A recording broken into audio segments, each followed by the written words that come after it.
जय हिंद to all my respected aspirants on behalf of Goyla classes. मैं आप सभी का स्वागत करता हूं। और जैसे कि हम देख रहे हैं कि जो करंट अफेयर्स की सीरीज जो हम आपके लिए ला रहे हैं, जिसका एंगल 360 डिग्री होता है। 360 डिग्री का मतलब क्या होता है कि आपके लिए एक न्यूज़ लाई जाती है और उस न्यूज़ से जुड़े हुए जो भी पहलू हैं वो आप तक पहुंचाए जाते हैं। और एक्चुअली आपको पता है कि जो उत्तराखंड का जो नोटिफिकेशन है, वो जो संशोधित जो नोटिफिकेशन है वो आ चुका है। तो हम लोग क्या कर रहे हैं कि जो प्री और मेंस का जो डिज़ाइन है वो तैयार कर रहे हैं उत्तराखंड पीसीएस के लिए। तो उस वजह से हमारी जो टीम है वो काफ़ी बिजी हो जा रही है। तो ऑन दैट बिहाफ हम आपके जो उत्तराखंड जो करंट के लेक्चर्स हैं वो मोस्टली 2 या 3 के बीच ला पाएंगे, राइट। तो जो मॉर्निंग हम 10 बजे ला रहे थे बिकॉज स्ट्रैटेजी बनानी पड़ रही है, तो अब हम 2 या 3 के बीच लाएंगे। तो आप उस हिसाब से एक जो आपकी वेटिंग रहती है वो 2 से 3 के बीच करिएगा, ठीक है, शाम को, राइट। तो आइए शुरू करते हैं। शुरू करने से पहले मैं एक जो जर्मन फिलोसोफर हैं हीजल साहब, उनकी एक बात आप तक पहुंचाना चाहता हूँ। बड़े काम की बात है। वो कहते हैं कि uneducated people delight in argument and fault finding, for it is easy to find. मतलब इसमें वो कह रहे हैं कि जो अशिक्षित लोग होते हैं, जो अनएडुकेटेड होते हैं, ज़्यादातर वही बहस करते हैं और ज़्यादातर वही दूसरों में खामियां ढूंढते हैं। यानी कि जो पढ़े लिखे होते हैं वो पहले तो बहस नहीं करते हैं, वो सिर्फ फैसले लेते हैं। और वो ज़्यादातर दूसरों पे खामियां नहीं ढूंढते हैं, खुद पे खामियां ढूंढते हैं और उस खामियां पे काम करते हैं, राइट। तो आप डिसाइड करिए आपको अनएडुकेटेड बनना है या एडुकेटेड, राइट। तो आगे बढ़ते हैं। तो ये न्यूज़ है आपके सामने कि उत्तराखंड में कुछ अधिकारी हैं, एक एसएसपी लेवल के हैं, कुछ कांस्टेबल लेवल के हैं, उनको 26 जनवरी को पुरस्कृत किया जाएगा। अब देखिए, ये जो न्यूज़ मैं उठा रहा हूँ वो जनवरी की है, तो ऑब्वियसली उनको जो पुरस्कृत किया जा चुका है, दे हैव बीन अवॉर्डेड। तो एग्जाम वाइज आपने क्या याद रखना है कि जैसे पहले तो घोषणा देख देते हैं। जो घोषणा की गई है, एक सेकेंड, जो घोषणा की गई है वो जो राज्यपाल हैं गुरमीत सिंह जी, उनके द्वारा की गई है। और जिन्होंने जो आउटस्टैंडिंग जो काम किया है उसके हिसाब से उनको एक मेडल और मेरिटोरियस सर्विस अवार्ड दिया जाएगा। और ये कुल संख्या है 96 पुलिस अधिकारियों व कर्मचारियों को जो उत्कृष्ट सेवा मेडल और मेधावी सेवा पुरस्कार प्रदान किया जाएगा 26 जनवरी के दिन, राइट। देखिए, यहाँ से आपको आज एक नया भी एक जो हिंदी मीडियम वाले बच्चे हैं वो कंफ्यूज होते हैं कि सर इंग्लिश मीडियम में नोट्स मिलते हैं। तो अब आपको जो नोट्स हैं वो बायलिंगुअल मिलेंगे, राइट। तो आपके जो प्री और मेंस का हम जो डिज़ाइन कर रहे हैं, तो उसमें जो भी आप तक नोट्स पहुंचाए जाएंगे वो बायलिंगुअल होंगे। तो आप निश्चिंत रहिए। तो हिंदी मीडियम वाले ज़्यादा कॉन्शियस हो रहे थे कि नोट्स तो सर इंग्लिश में आ रहे हैं, अब हिंदी में मिलेंगे, राइट। हिंदी और इंग्लिश बोथ। और पढ़ाने में तो ज़्यादा जो इस्तेमाल मैं करता हूँ वो हिंदी और इंग्लिश दोनों का करता हूँ, राइट। तो देखिए, यहाँ पर एग्जाम वाइज आपको क्या सीखना है। जैसे पिक्चर देख पा रहे होंगे, एक चुलबुल पांडे, राइट। तो इस तरह के जो हमारे पुलिसकर्मी हैं जो बहादुरी से सेवा करते हैं, तो उन्हीं को पुरस्कृत किया जा रहा है। तो यहाँ पर आप देखिए, नाम देखिए कुछ, जैसे एक है हमारे डीएसपी हैं, डिप्यूटी सुपरिटेंडेंट ऑफ पुलिस, जो नरेंद्र नगर में तैनात हैं, जिनका नाम है दिनेश चंद्र बदोला जी। और दूसरे हैं इंस्पेक्टर लेवल के हैं, जिनका नाम है पूरन सिंह रावत जी। अब प्रश्न है कि सर हैं तो 96 और आपने 2 ही नाम दिए हैं, तो इनको जो पुरस्कृत किया जा रहा है उसमें से भी जो टॉपर हैं वो ये हैं। तो इनके नाम आपने याद रखने चाहिए एग्जाम वाइज। तो 2 ही नाम है, दिनेश चंद्र बदोला जी और पूरन सिंह रावत जी, राइट। तो ये आप देख सकते हैं, दिनेश सिंह बदोला और पूरन सिंह रावत। अब देखिए, यहाँ पर जो हमारा जो मुद्दा है वो है पुलिस सिस्टम या पुलिस प्रणाली। उसके बारे में हमने थोड़ा ऐतिहासिक पहलू समझना है, राइट। और उसको वर्तमान में भी हम देखेंगे कि जो पुलिस विभाग है इसमें क्या केंद्र स्तर पे कुछ काम किए जा रहे हैं या राज्य स्तर पे भी, राइट। दोनों स्तर का हम देख लेंगे। तो शुरुआत करते हैं। हम शुरू करते हैं प्राचीन इतिहास से। प्राचीन इतिहास में क्या ये पुलिस प्रणाली जो है, जो पुलिस सिस्टम है, क्या हमें दिखाई देता था? जी बिल्कुल दिखाई देता था। एक प्राचीन इतिहास में आप देखेंगे कि एक तंत्र था जिसका नाम था डंडा। जैसे यहां से आप इसको दंड भी कह सकते हैं, मतलब जो गलत काम करेगा उसको दंड दिया जाएगा, दंड, राइट। क्योंकि देखिए, जैसे हिंदी में राम होता है, इंग्लिश में हम उसको RAMA कहते हैं, रामा, राइट। क्योंकि भाषा की अपनी एक सीमा होती है, इस हिसाब से हमें राम और रामा ये रखना पड़ता है।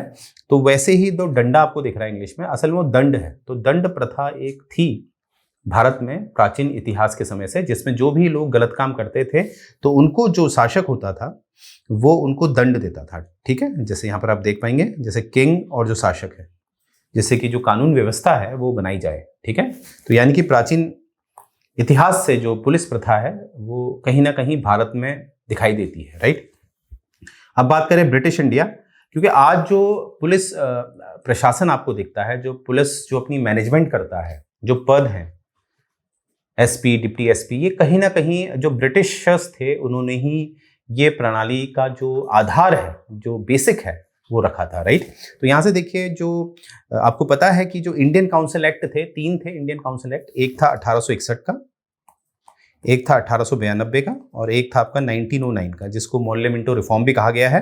तो यहाँ पर हम आते हैं, यहाँ से ये शुरुआत हो जाती है। इसमें देखिए, इस अधिनियम द्वारा जो ब्रिटिशर्स हैं वो एक सेंट्रलाइज्ड पुलिस फोर्स स्थापित करते हैं, जो आईपीएस कहलाती है।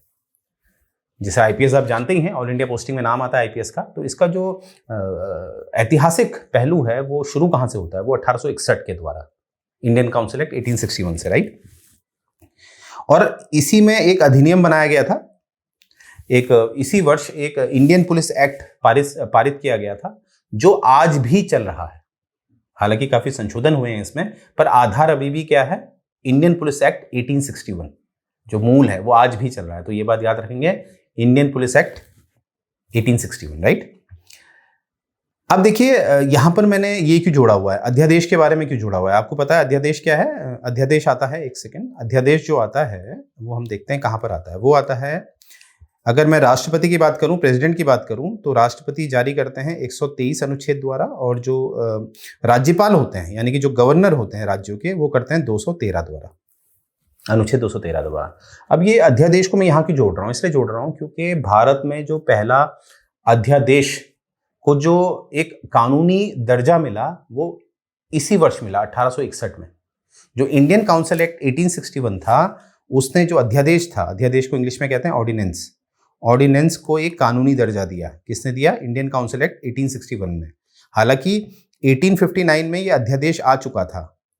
इसको जो तत्कालीन वाइसरॉय थे लॉर्ड कैनिंग, उनके द्वारा ये एक एग्जीक्यूटिव ऑर्डर द्वारा लाया गया था, परंतु इसको जो कानूनी दर्जा मिला वो 1861 में मिला। तो देखिए, लिंकिंग करना बहुत जरूरी होता है। राइट, तो ये भी याद रखेंगे। आगे देखेंगे, ये देखिए हिंदी में आपको पूरे नोट्स मिल जाएंगे। आज भी लागू है, 1861 का भारतीय पुलिस अधिनियम आज भी लागू है। आगे देखते हैं, अब हाल के वर्षों में देखते हैं क्या है, इन रिसेंट ईयर्स। अभी देखते हैं वर्तमान में क्या है। देखिए वर्तमान में क्या पुलिस जो पुलिस तंत्र है, यानी कि जो पुलिस सिस्टम है, क्या उसमें कुछ काम किया जा रहा है? बिल्कुल किया जा रहा है। जैसे आपने सुना होगा, बैंकों में लोन लेने जाते हैं तो बैंकों को ऑलरेडी पता रहता है कि आपका बैकग्राउंड कैसा है, यानी कि आप किस्तें टाइम पे चुकाते हैं या नहीं चुकाते हैं, कहीं आप डिफॉल्टर तो नहीं है। कैसे पता चलता है? एक सर्वर होता है जिसको हम सिबिल कहते हैं। सिबिल में ये होता है कि आप किसी भी बैंक से लोन लीजिए, किसी भी बैंक से, वो आपका डेटा अपने आप जो मुख्य सर्वर है वहां तक चला जाता है और उससे हर बैंक आपका डिटेल देख सकता है। तो वैसे ही एक सिबिल की तरह जो बैंकिंग सिस्टम के लिए है, वैसे ही एक CCTNS है।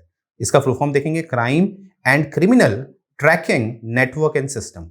ये जो सिस्टम है, इसमें क्या होता है, जैसे कोई अपराधी होता है तो इसका डेटा एक सेंट्रल सर्वर में डाल दिया जाता है।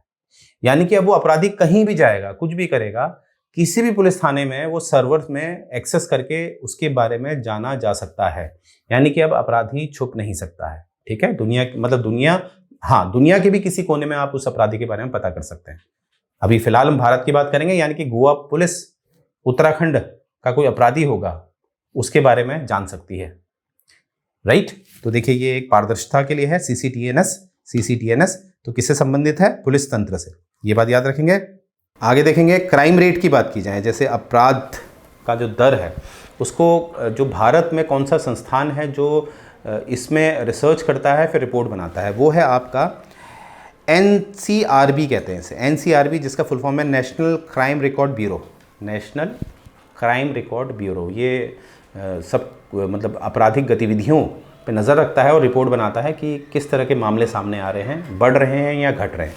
तो इसके हिसाब से क्या है कि जो कॉग्निजेबल क्राइम है, जो संज्ञेय अपराध है, उसकी जो कुल संख्या 2019 में कितनी रही है, लगभग 51 लाख, 51 लाख।